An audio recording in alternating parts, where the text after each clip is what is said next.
Take a quick look at what Democratic strategist Dee Dee Meyer said yesterday on This Week. It's not too different from what you're just hearing from Chris Chicola, and we'll be back with Adam Nagurney of the New York Times. Take a listen.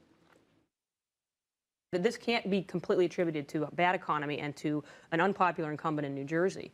There is something afoot in the land that people are uncomfortable about, and one of the issues is spending. And that's probably the biggest issue. Told you we had a lot of DDs on the program today. Adam Nagurney from the New York Times, the national political correspondent for the New York Times. Thanks for being here. And what are you looking for in these three big races? You had a column up today about it, but a lot of lessons for not a lot of data. Right. I mean, I think it's very easy to overinterpret what's going on. I think we all tend to do that.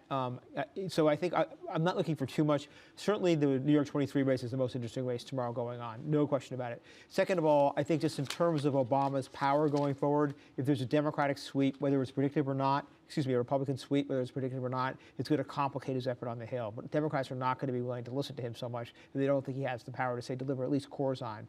Third of all, and this gets a little bit into the weeds, but not too much, Virginia is an interesting state for the reason you guys are talking about. And I'm really interested to see how independent voters who backed Barack Obama last time, what do they do this time? And how much do they sort of abandon him for the Republican candidate?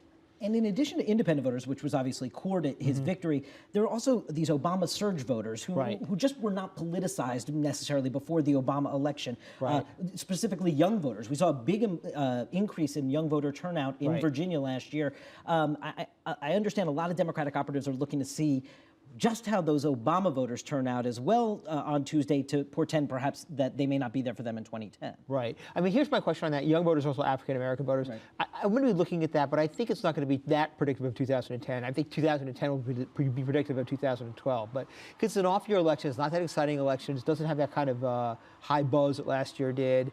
I'm not quite sure what we can draw from that. What do you make of this war inside the Republican Party that's played out in New York 23? We just had the president of the Club for Growth talking about it and saying, look, you know, we're okay with fighting this out in primaries, but if you go into a Florida and see a Marco Rubio challenge, and you think about what this could mean if Hoffman wins this, you think there'll be more challenges expected as we move into 2010? I think there's no question about it. I think you'll see conservatives emboldened by this. I think you'll see Republicans really take a second look at sort of bucking the conservatives on this. So I think there'll be many, many more challenges. I think it could definitely be a problem for them. I'm also not, look, there are a lot of Republicans like Newt Gingrich who are arguing that the party needs to expand its appeal in order to become a competitive party nationally again. And, you know, I heard what he was saying to you before, but I still think there's a lot of evidence that you need a Republican. I mean, she might be the best example of it because she is liberal or moderate on a whole lot of issues. But different states need different kinds of candidates, and like a conservative candidate is not going to win in parts of upstate New York. And we see Bob McDonnell in Virginia, the Republican candidate, and Chris Christie in New Jersey, the Republican candidate up there,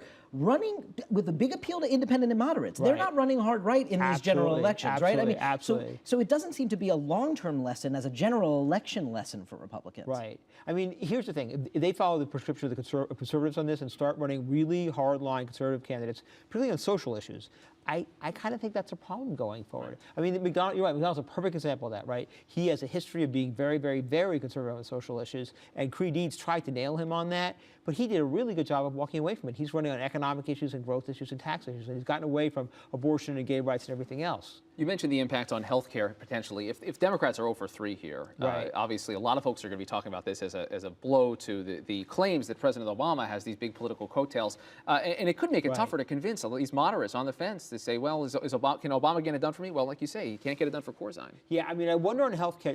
Health care is a great question. I wonder whether we're far enough down the road on health care that it's still going to go through. Cap and trade, right? Yeah. That's another issue. There's a lot of really tough issues coming up. And Obama needs to be able to go to people, or Rahm Emanuel needs to be able to go to people and say, we need you to take this tough vote. Obama will come into your district and help you. He'll get you through this. Well, if Obama doesn't help Corzine, that's going to be a hard argument to make. Right, in New Jersey, of all places. This is not Indiana. And you and I, we all know that Corzine's a problematic candidate. We all know the history. But the fact of the matter is, perception matters a lot in this town. That's going to be a problem.